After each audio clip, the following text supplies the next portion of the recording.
So I feel like what's coming to me today is this question that really just like points to like where you are in a certain position, a position that the Lord has you in, right? And it being this place where He's getting you from A to B, and where are you in this transition from A to B, right? This place that grace is taking you to, that you're not getting to by self-effort, and therefore it's not a practice. But where are you, is the question, in relationship to the rut that you were in, right? In other words, like, how well do you know of your impossible situation that beckons, that yearns for this? If He doesn't make a way, there will never be a way. How well do you know that there will be no way in whatever impossible situation He has you in? Where it seems to be, the more you are in this situation that feels like stagnation, that feels like you are stuck, you are shown over and over.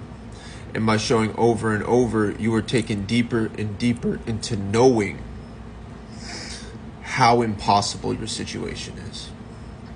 Like David talks about in the Psalms, it's like, God, you must be the one to lift my head. How much do you know that God must be the one to lift your head?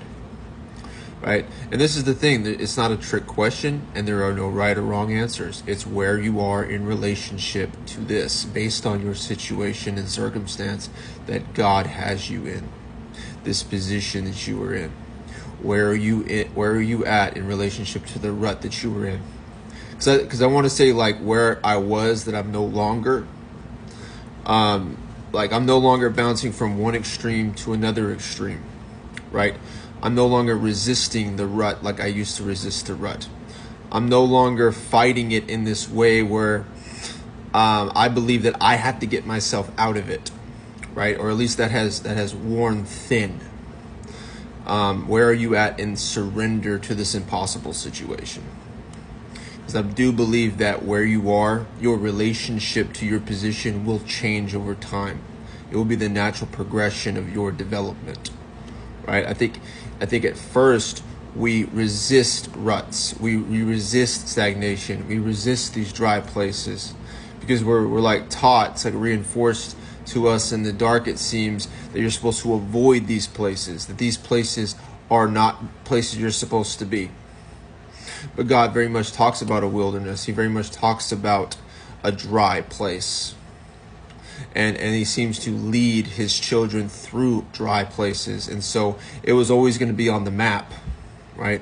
And you get to the dry place, and I think that what's inside of you, what you have been taught about dry places, about being in a rut, about feeling stuck, about stagnation, is brought to the surface. And the people that are around you are probably, most people are just like, you have to get yourself out of that ASAP. Here's how I got myself out of where you are. You know, this is what I did to get back on the road. Your car breaks down. People are like wanting to help you get back on the road. There's all this knowledge about getting back on the road. But the Lord, He may not need you to get back on the road. In fact, He intended for your car to break down so that you could be shipwrecked on an island, to come to know of your impossible situation, that makes space for God to do the impossible. When He says, I am the way maker, you will learn, you will know He is the way maker by your need of knowing that there needs to be a way made here. How well do you know of your impossible situation that calls for Him to make a way where you cannot make a way? And the depth of your knowing concerning your impossible situation, and how your relationship to that impossible situation and yourself and God has changed over time, because you've been in an uncomfortable place. You've been in a stagnant place. It's like you've been held in position. But I do believe that the relationship does change, right? Because He will bring what is hidden out. He will bring the things that we consider ugly out of us. And in the light, we will see them correctly.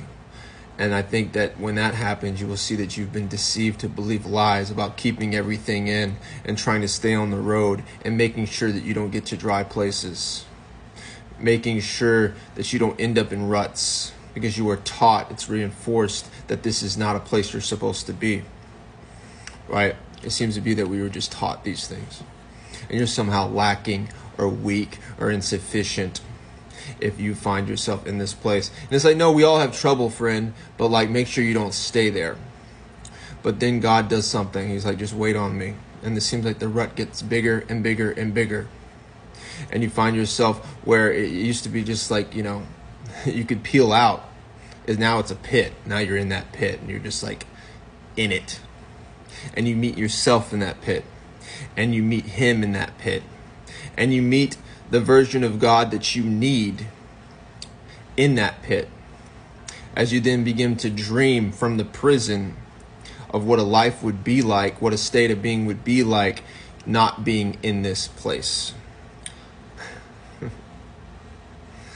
I think it's just something you have to go through, and then you have to keep going through it, right? Because it is a process. It seems to be a process with him. At least with me, I speak to this.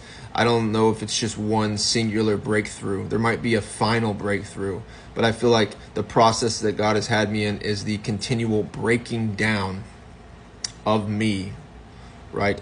This ego and this pride that dies because it has nothing to do, waiting on God in a rut, in what seems like an impossible situation, impossible to me. And so there is no ego or pride to be inflated here. I'm out of that completely. And then my relationship changes to the only life that is worth living is a life where he comes through for me. And if he doesn't come through for me, I don't want to come through for myself, because that's not living. You see, that's how the relationship to the rut will change for you, because it has changed for me in that way. He will begin to show you that when you let go of your life, you find it. And when you find it in him. And finding it in him is this life that he builds for you. This life of grace, not self-effort. That's how it will change. Because at first you resist the rut, right? You bounce from one extreme to the other extreme, saying, I have to get myself out. Here's how I can do it. Maybe God will help you, but it's very much asking God to help you help yourself situation. But then he shows you, I have another way, wait on me. And the more you wait on him, the rut seems to get bigger and bigger. And then your relationship changes. You're no longer bouncing from one extreme to the other extreme, as he shows you to surrender in this place. There is grace to surrender in this place. There's grace to die. There is grace to be broken down.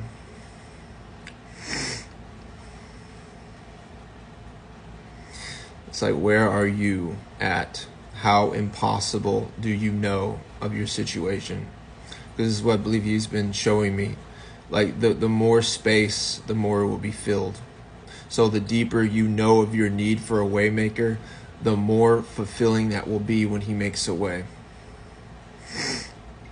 It will be like a longing fulfilled as a tree of life.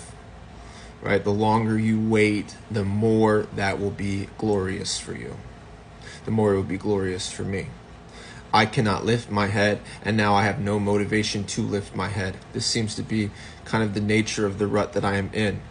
I have this mental anguish like 24/7. And it seems to be eroding me mentally. And I'm like, God, like I'm not good. I need you to lift my head. If you don't lift my head, what's going to happen?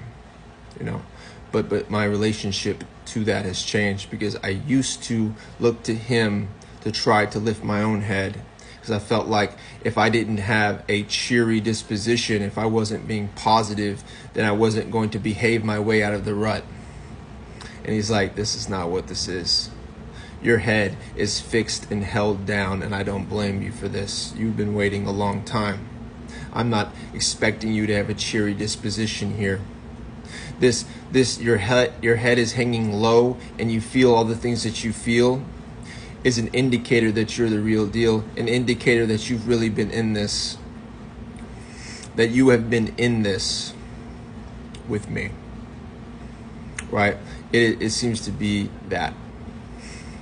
So how well do you know of your impossible situation?